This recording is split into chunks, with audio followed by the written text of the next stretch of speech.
What is it like to travel across Spain alone, with one backpack and a small budget?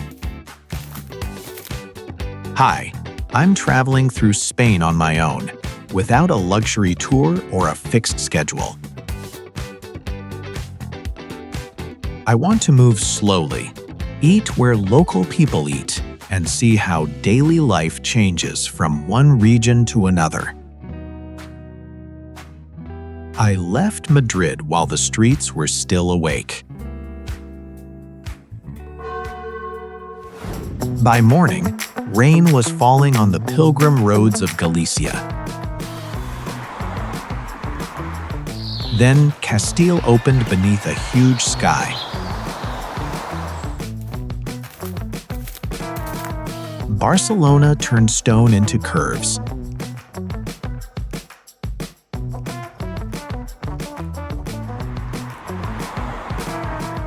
Andalusia hid tiled palaces behind white walls. Villages clung to cliffs.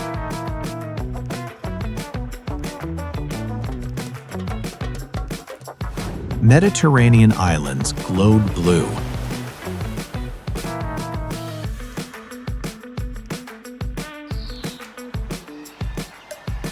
Far out in the Atlantic, I climbed above the clouds into fields of lava. The language changed. The food changed.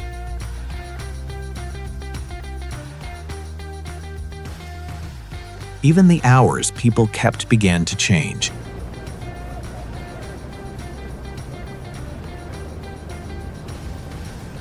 On the map, it was one country. On the road, it felt like many.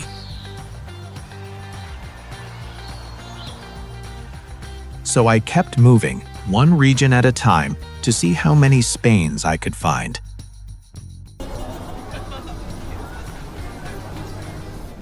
Before the trip, Spain looked simple. Most of the Iberian Peninsula, Atlantic West,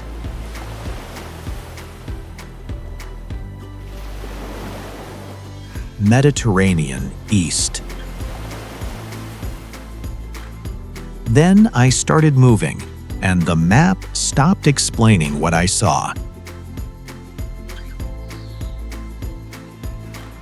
Mountains rose beside the road.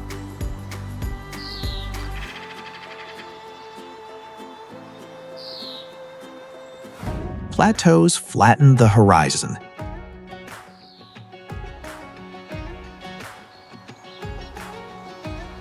River valleys cut through dry plains.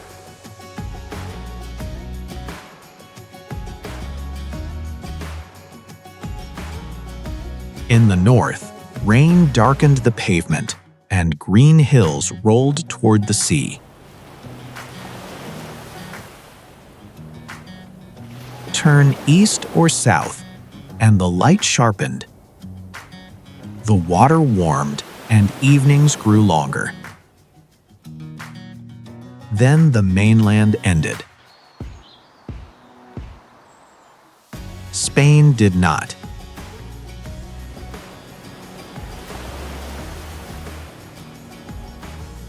The Balearic Islands sat in the Mediterranean, while the Canary Islands rose far out in the Atlantic. Roman roads, Islamic palaces, Jewish quarters, and industrial ports appeared along the route. The signs changed too.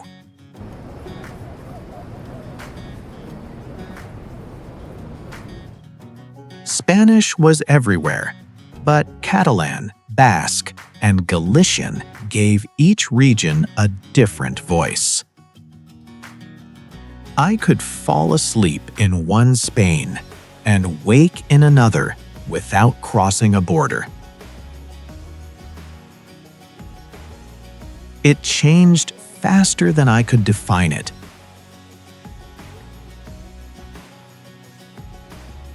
Madrid has no beach and no dramatic mountain behind its skyline. And somehow, it needs neither.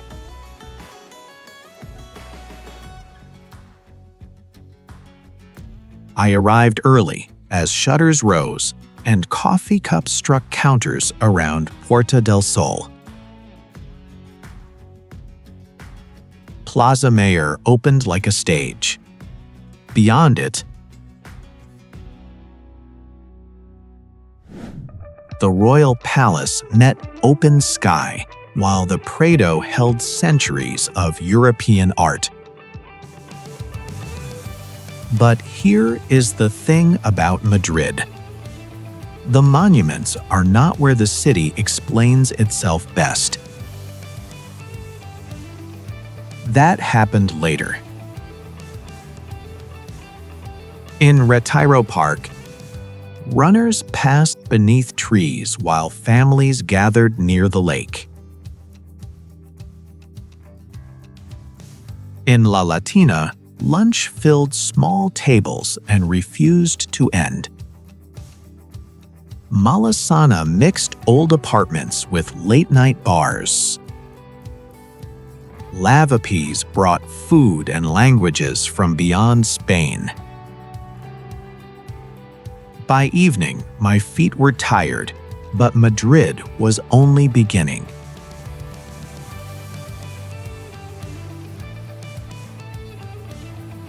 Dinner started late, and conversations grew louder. The city kept giving me one more street, one more table, and one more reason not to leave. From Madrid, I traveled northwest, and Galicia announced itself through weather. The air turned wet before I saw the ocean. Mist settled over vineyards, forests, and granite villages.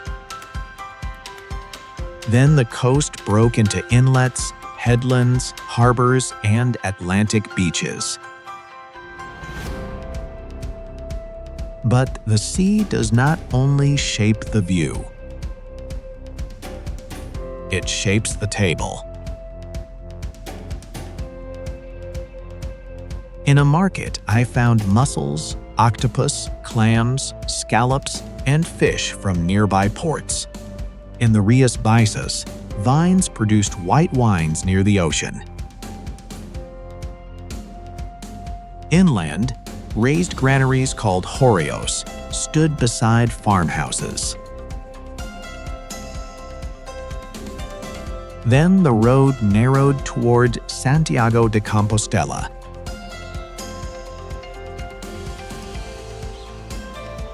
I noticed pilgrims before the cathedral appeared. Wet shoes, walking sticks, rain covers, slow steps, faces that looked exhausted and calm. Some had walked for days, others for weeks. When the square opened, some cheered, some hugged, and some sat down. I had not walked the whole Camino, but I understood it. Santiago was the destination. The road was the real story. Continue east and northern Spain becomes steeper. In Asturias, the road curved through pasture, forest, and dark stone villages. Cliffs dropped toward hidden beaches. Mountains rose so quickly that the landscape closed in. Then the Picos de Europa appeared through cloud like a wall of limestone peaks and deep valleys. This was not the dry Spain I had imagined. Oviedo slowed the journey around old churches.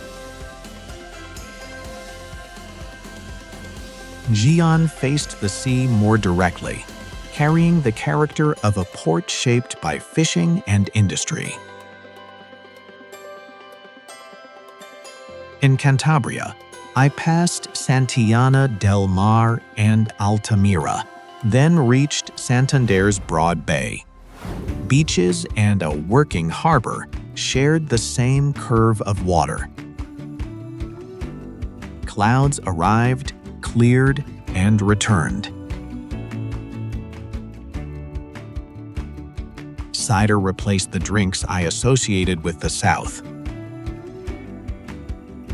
Green hills continued to the cliffs. The farther east I traveled, the less Spain resembled its postcards. Farther east, the signs changed again. I had entered the Basque country, and the difference was clear. The language looked unfamiliar.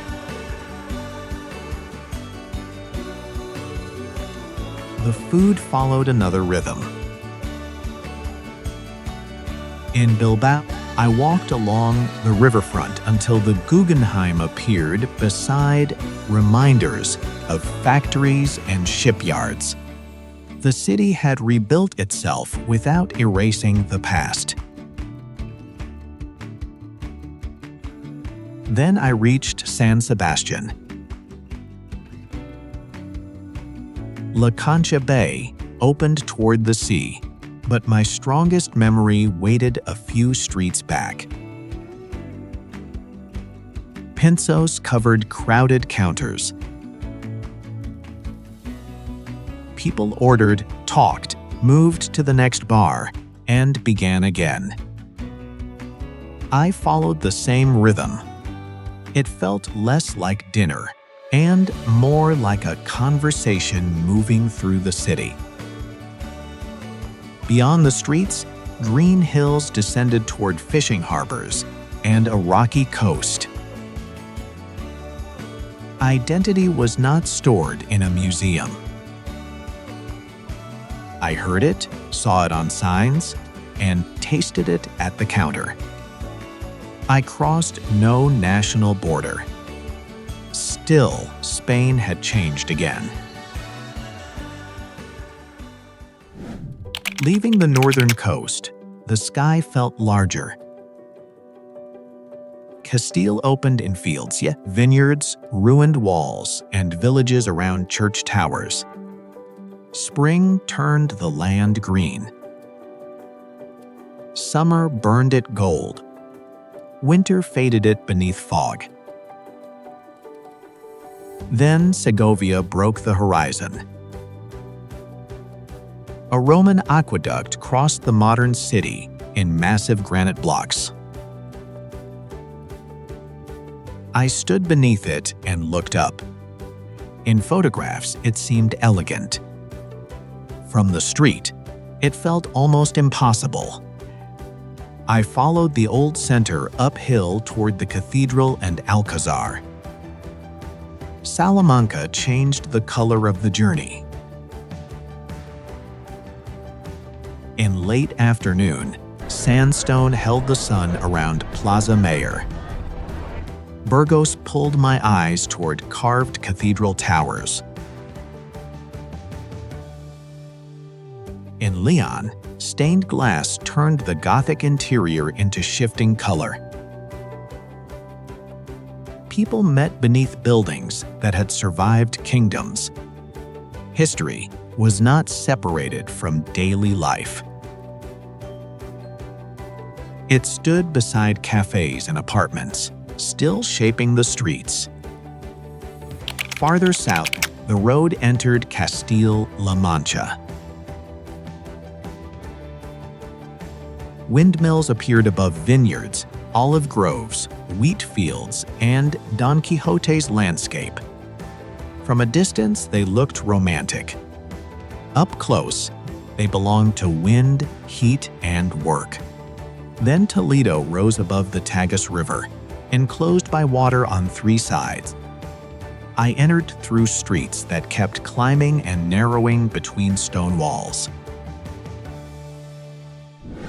Churches, synagogues, formers' mosques, workshops, and courtyards appeared within minutes. Christian, Muslim, and Jewish histories occupied the same maze.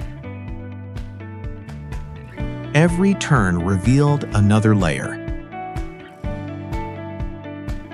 A horseshoe arch, a bell tower, a sword shop beside a courtyard. After a while, I stopped thinking of Toledo as a city that contained history. It felt as though history had become the city itself.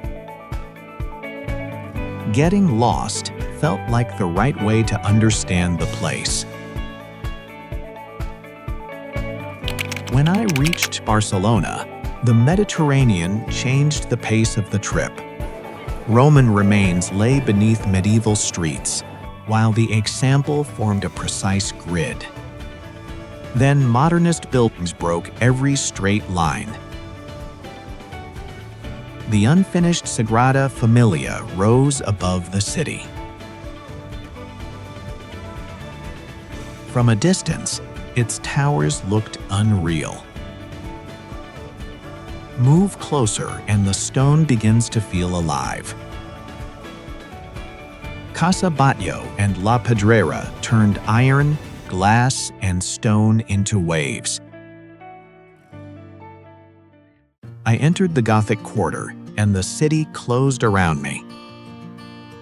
Streets narrowed. Courtyards appeared.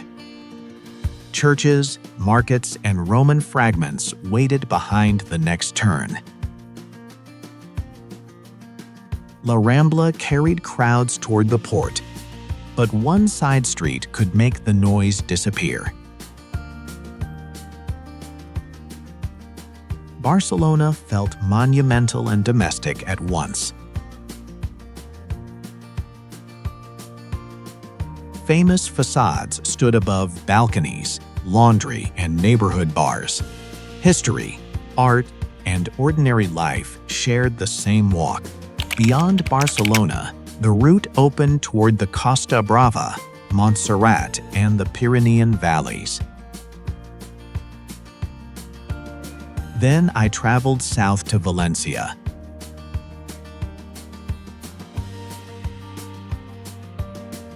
Its old center gathered markets, towers, churches, and ancient traces.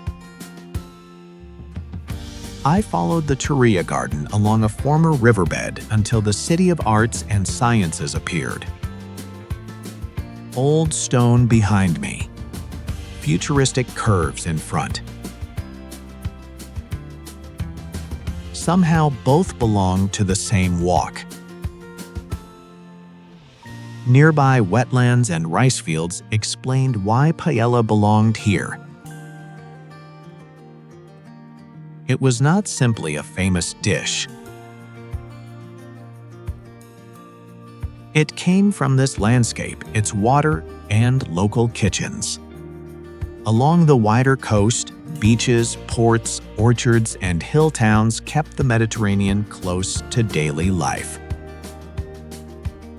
The sea was never just scenery. I felt it in the food, bright streets, and evenings stretching after the heat softened. I felt Andalusia before reaching its monuments. The light grew stronger through the window. Olive-covered hills turned silver green, and white towns appeared above the road. The heat slowed me down and explained the later rhythm. Seville unfolded beside the Guadalquivir River. The cathedral and Giralda dominated the center. Inside the Alcazar, tiled halls led into courtyards, water channels, and orange trees. In Santa Cruz, narrow streets protected me from the sun before opening into small plazas. Córdoba held another surprise. Inside the Mezquita Cathedral, rows of arches crossed the former mosque and met a Christian cathedral. One building, different powers, different beliefs. Granada rose beneath the Sierra Nevada. The Alhambra framed views through gates, courtyards, gardens, and quiet water. Across the valley, the Albayacin climbed through white houses and lanes. From Cadiz to Malaga came ports, beaches, flamenco, fried fish, and late nights. Andalusia was too layered for one image.